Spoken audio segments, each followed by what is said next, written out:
안녕하세요. 강과 산과 벌의 이야기 강산벌TV입니다. 오늘은 석청 산행을 왔습니다. 석청 채취하러 온 건 아니고 석청 탐사 산행으로 왔는데 한번 제가 석청을 좀 쉽게 찾을 수 있는 방법을 제가 알려드리려고 합니다. 이렇게 보면은 석청은 남향, 주로 동남향이나 남향을 끼고 있어야 돼요. 남향을 끼고 있고 이렇게 바위가 있어야겠죠. 근데 이게 바위가 너무 단단한 바위만 안 돼요. 이게 바위가 단단하면 벌이 들어갈 틈이 없잖아요. 찾아서. 그래서 이런 식으로 이렇게 바위 틈이 약간 이렇게 벌어져 있고 안에 공간이 있을 만한데 요런 데 들어가 있습니다. 요런 데를 이렇게 요런 데를 잘 찾으셔야 됩니다. 너무 단단한 돌은 벌이 들어갈 틈이 없기 때문에 들어가서 또 집을 짓고 해야 되기 때문에 그런 틈이 있어야겠죠. 근데 너무 단단하면 그런 틈이 없잖아요.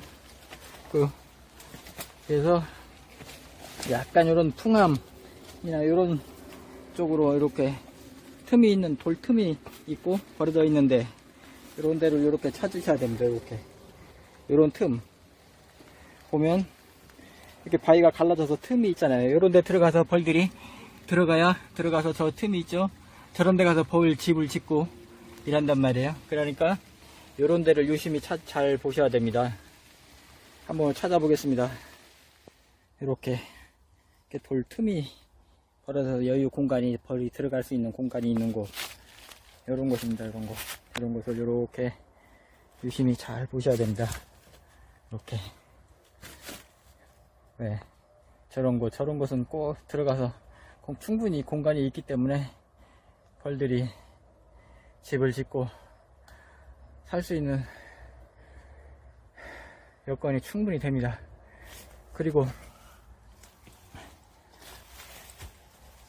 이렇게 산에 올 때 이렇게 보시면 저쪽 산에 저런데 돌 틈도 벌어져 있고 이렇게 보면은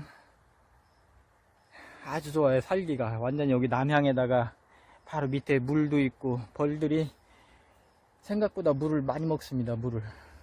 그래서 물이 되도록이면 가까운 곳에 있으면 더 유리하겠죠. 저런 데는 좀 갔다 오려면 위험하고 힘들잖아요. 그럴 때는 어떤 방법이냐, 저는 저렇게 가까이 가서 확인하지 않고 이렇게 또 맨눈으로도 자세하게 보고 있으면 벌이 이렇게 왔다 갔다 하는 게 보입니다. 그러면 그렇게 해도 되지만 저는 멀고 위험한 거, 저렇게 보면 돌 틈 위험한 곳, 이런 곳을 보려고 이렇게 쌍안경을 가지고 다닙니다. 쌍안경. 그래서 쌍안경 가지고 다니면서 가까이 가지 않고도 이렇게 멀리서 딱 관측을 할 수 있습니다. 그러면 이게 상당히 도움이 됩니다. 이렇게. 네. 여러분들도 한번 활용해 보세요. 가까이 가지 힘들게 가까이 저런 위험한 곳 안 가봐도 이렇게 관측을 충분히 할 수 있습니다. 이렇게 보시면 돌 틈도 있고 이렇게 아주 좋은 환경입니다. 석청이 발견되기 아주 좋은 조건이에요. 벌들이 서식하기. 이렇게 충분한 틈도 있고 저렇게 보시면 저 건너편에 벌들이 살기에 충분한 아주 좋은 장소가 있어요. 저렇게. 근데 좀 절벽이라 위험하잖아요. 가까이 가서 확인을 못하니까 이럴 때 쌍안경을 사용해서 확인하면 상당히 도움이 됩니다. 이렇게.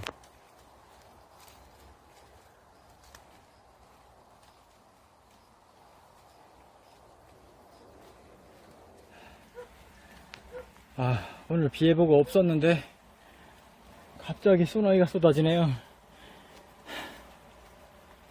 갑자기 소나기가 비가 오면 이게 바위에 물기가 있으면 미끄러워서 상당히 위험합니다.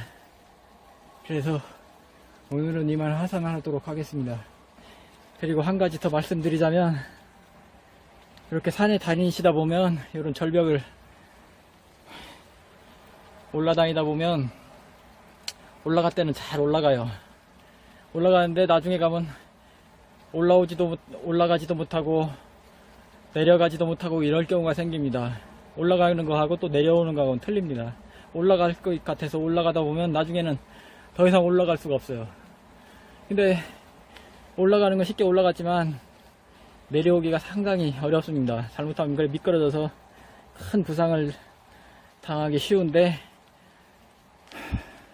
꼭 밧줄을 조금 갖고 다니셔요. 그러면 밧줄을 이렇게 나무든 어디다 묶어 놓고 이렇게 타고 내려오면 됩니다. 근데 그냥 없이 갔다가는 내려오지도 못하고 올라가지도 못하고 아주 상당히 곤란한 경우가 발생할 수 있습니다. 그러니까 꼭 밧줄을 좀 챙겨 갖고 이렇게 다니셨으면 좋겠습니다. 오늘 이상 마치겠습니다. 다음에 한번 더 찾아보겠습니다. 날씨 좋은 날.